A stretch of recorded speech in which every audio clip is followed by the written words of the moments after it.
Delhi car વિસ્ફોટમાં સંદિગ્ધ લાલ રંગની EcoSport Ford car Faridabad પોલીસને ખંદાવલી ગામથી મળી આવી છે।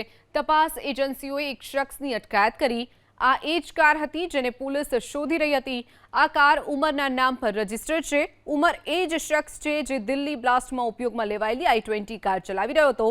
સૂત્રો મુજબ એનઆઈએની ટીમે ફરીદાબાદની અલ ફલાહ યુનિવર્સિટી સુધી પહોંચી, જ્યાં આતંકવાદી ડોક્ટર ઉમરના નજીકના સંબંધીઓ અને અલ ફલાહ યુનિવર્સિટીના અન્ય સ્ટાફ જેઓ ડોક્ટર ઉમરને ઓળખતા હતા તે તમામની પૂછપરછ કરી। પૂછપરછ દરમિયાન તપાસ એજન્સીઓ ડોક્ટર ઉમરની ખૂબ જ નજીક આવ્યા। એક વ્યક્તિ સુધી પહોંચી જે ડોક્ટર ઉમરનો ડ્રાઈવર હોવાનું કહેવાઈ રહ્યું છે, તેની ખૂબ જ નજીકનું પણ મનાઈ રહ્યો છે। જ્યારે તપાસ એજન્સીએ ડ્રાઈવરની પૂછપરછ કરી ત્યારે બીજી ગાડી અંગે જાણકારી મળી આવી તો ડ્રાઈવરે કહ્યું કે તેણે લાલ રંગની ઇકો સ્પોર્ટ કાર ફરીદાબાદના ખંડવાલી ગામમાં તેની બહેનના ઘરે પાર્ક કરી હતી, જે બાદ તપાસ એજન્સીઓએ આ કારને રિકવર કરી છે। એટલું જ નહીં, કારની પણ તલાશી લેવામાં આવી રહી છે।